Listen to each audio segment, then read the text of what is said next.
Welcome back to the Graham Stephan Show. My name is Graham and welcome to my show, and today we're going to be talking about quitting your job, making so much money by the time you're 30 that you could basically do whatever you want, you could goof off all day, you could react to videos on YouTube, and you never have to worry about money ever again in your entire life. Okay, no, but seriously, we got this concept here. It's a brand new video idea from CNBC Make It. It's titled, Retiring Early on $870,000 in Arizona. Wait for it, Millennial money. So right off the bat, this episode is exactly what I want to be watching tonight. Right after, of course, I destroy the like button for the YouTube algorithm. And with that said, let's go and begin. In my early 30s, I came to the realization that I just could not spend the rest of my life sitting in front of a computer, working 10 to 12 hours a day, writing computer code or fixing problems. That kind of sounds exactly what I do. It's seriously, at this point, it's spending 8 to 12 hours a day in front of the computer, planning out videos,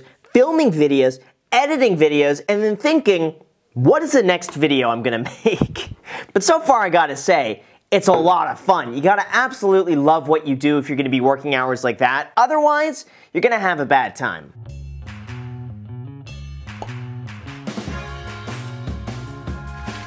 Listen, I gotta say, it's pretty remarkable they were able to retire off $870,000 as a couple. I have a feeling they gotta supplement their income somehow, because here's the thing.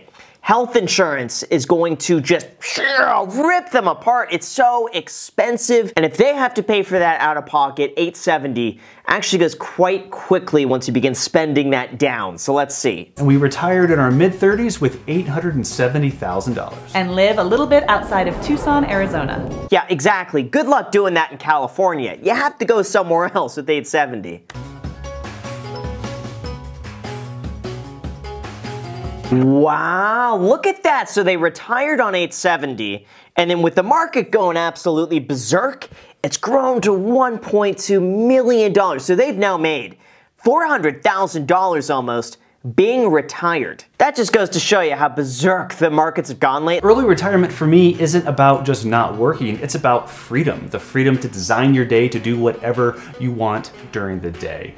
So for me, that means getting up around 6 a.m. Maybe I work out for a couple of hours. I mess around on the computer for a while, do email, social media, that kind of thing. We go out and take walks with the dogs at about 10 a.m. Yeah, see, they gotta have some sort of structure. You can't just retire and then lay around the house doing nothing all day. I read so many stories of people who have done that, and then after like a month or two, they fall into a deep depression, they feel lost, they need some sort of structure throughout the day. It's good that he has that, but to me it seems so far they're still working a bit, which I think would be probably necessary at this point for them, but they're able to at least take the jobs that they want to do when they feel like it. My wife Courtney has always been way more of a saver than I was. Before we got married, I had the house in the suburbs, I had a supercharged Corvette convertible, I had a brand new Cadillac CTS. Oh yeah, of course she's gonna be like, honey, get rid of the Corvette, the babe magnet. Imagine him driving around in that Corvette. First thing, get rid of the car. Wow, $125,000 a year as an IT consultant. It would be hard, I feel like, to walk away from that income, because you gotta think, every year you just work a little bit longer. That's really gonna solidify your retirement that much more, and even if you just gave it 3 to 4 more years, you'd be able to retire off maybe $1.3 million, which would have grown to like 1.8 by the time he's done. And at that point, the retirement that they could have with almost $2 million is going to be dramatically different than right now being worth about 1.2. By the way, do you see the camera on his desk? I'm sensing a YouTube channel. Let's just see. This wouldn't be the first time. Wow, they're both making such good incomes. Listen, if that were me, I'd just be like, honey, let's work another few years. Let's just give it another year. Save up a little bit more, retire with a little bit more. Because between the two of them, that's like $250,000 a year. That's a lot of money. We figured out we needed to save between $800,000 and $900,000 as long as we kept our lifestyle pretty minimal, and did some big changes like moved into our Airstream, and we're able to keep our monthly expenses down to a minimum. Wow, they really took frugality seriously, but it goes to show you, just being disciplined, cutting back on your savings, you could accomplish a lot by cutting back as much as you can, and then also having a really high income. It also included more normal things like cutting our restaurant budget way down. I think at one point we're down to, at max, $50 a month combined for anything outside of the house. We tracked all of our groceries. We got rid of all of our subscriptions that we weren't actually using. We decided that we wanted early retirement more than we wanted some of the nicer things in life. That is extreme. I mean, I'm pretty on like the extreme side of things. But to me, I can't imagine just like, as soon as you leave the house, your budget is less than $2 a day over the month, just for anything leaving the house. It's a lot. We maxed out both of our retirement accounts. We also saved more money than that. So at one point we were saving 70% of our combined income. So all of my income and some of Steve's. And that was going into our 401ks and Roth IRAs, but also into a brokerage account and a savings account. That is really smart. So here's the thing, if you're a couple and you're both working towards a goal like that, live off of less than one of the incomes, save the other one. That's exactly what you should be doing, and this is exactly what they did.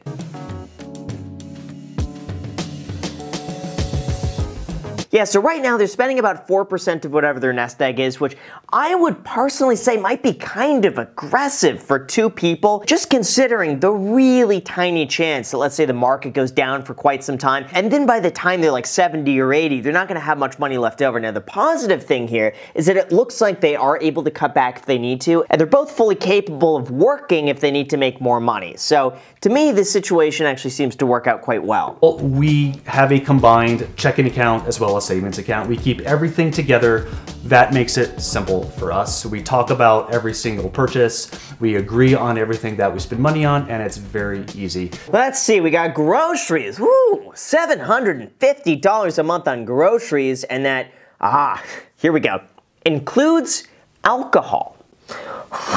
Alcohol could be pretty expensive. What they should be doing is just making their own moonshine in the garage. Plus for him, it seems like that would be a fun hobby. But seriously, $750 a month, it seems like they're probably eating really well, so that's my take on that. Then we got insurance. $651 a month with a barbell. Health, homeowners, truck, Airstream. The biggest concern that I see with that one is, what is their health insurance going to look like when they're 40, 50, and 60? Because health insurance is incredibly expensive. Now, I have a feeling if it ever got too expensive, they could always just pick up a job and then get covered through that. But still, that's definitely something to consider. And then we got business. 333 with a squiggly. Creative Cloud, Google Domain, UPS box.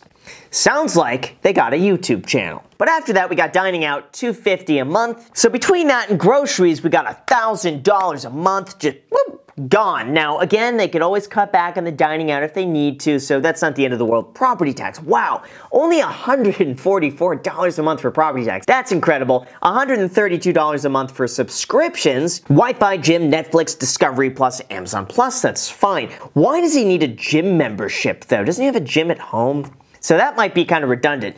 Discretionary, $115 with a triangle. Includes dog food, gifts, fine. Gas, $72, fine. Phone, $55, fine. Overall, there's really nothing in here that stands out too much, but my only concern would be future health insurance. We have a grand total of $0 in debt. Yes. Yeah, I would say that's extremely smart to have zero debt if you're retired, if you're not having a consistent income coming in, if you're relying on your investments. Probably having no debt is the best thing they could have done.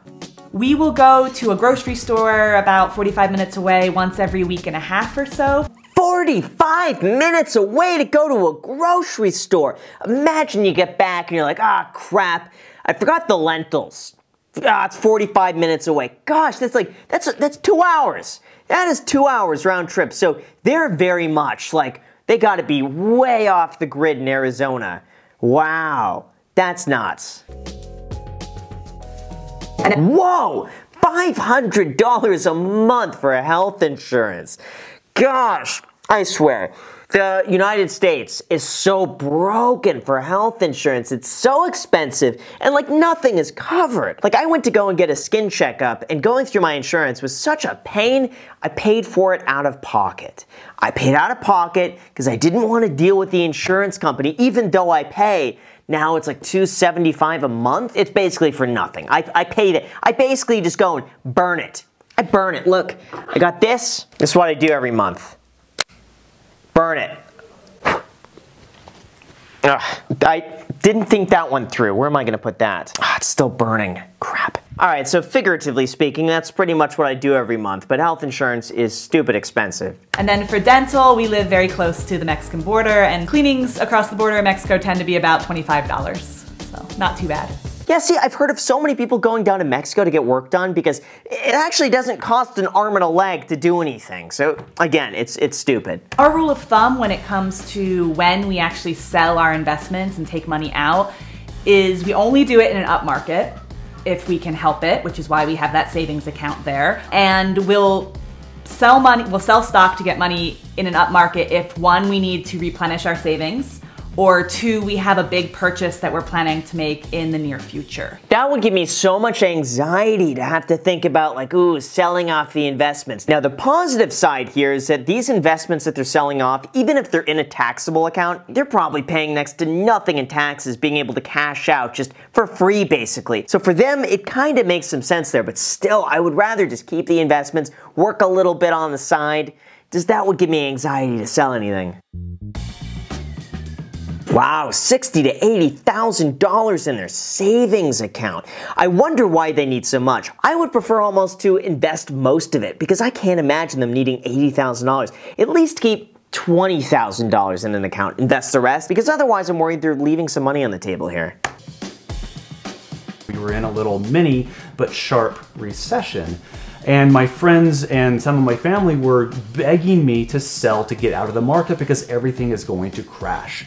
But for us, we did not do that. We did not sell a single share of stock during the economic downturn. And since then, we have recovered about 150%. So that's $250,000, $300,000 since April of last year. So we are now in a better position than we were before, precisely because we did not try to time the market. So true. Listen, they're really smart when it comes to money. They aren't dumb about it. They're not oblivious to all the risks with what they're doing. But him staying in the market, not trying to time anything, not selling anything, that was the right move to make.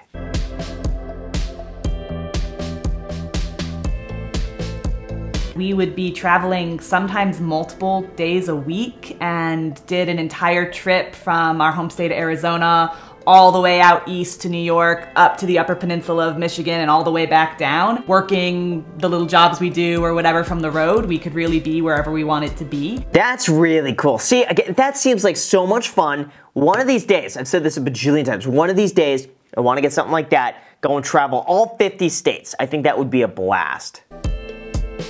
We call our house the off-grid recession-proof house for just that reason. Almost no expenses. We can live here nearly as cheaply as we need to. We have no power running to the house. We have solar only. So that was a prepayment essentially, but we have no monthly payments there. We don't have to pay for water because we use water catchment. We don't have to pay for sewer because we have septic on site. Choosing a very minimal lifestyle in a house with almost no expenses, that was a very attractive proposition for us. I love that. That's got to be like such a nice feeling going to bed every night just knowing that you're fine. Listen, their only expenses on this, we got $144 a month plus whatever repairs they need. That's going to be pretty minimal. I'm all for it. I just got to say the peace of mind they must feel every night when they go to bed just knowing that this is their only expense plus whatever food they want to spend. That's got to be nice. But again, the trade-off, they're living 45 minutes away from a grocery store. So it's gonna come at a cost, but you know what, for them, the peace of mind, it's worth it. If you think about it as what you're gaining, like if you have that vision of the future, we used to take a walk every night with our dogs in Tucson and discuss like where we were at and how things were going and what we could see our future being like and traveling in the Airstream. And having that like end goal and talking about it and keeping it in mind really made it so that it didn't actually feel like we were sacrificing. Way to go. So I love it. I love this story. This is what works with them. I don't know if I would ever be able to live 45 minutes away from the grocery store or look at that. They got no neighbors. That's actually kind of nice. You can play the drums at any hour and no one is there to complain.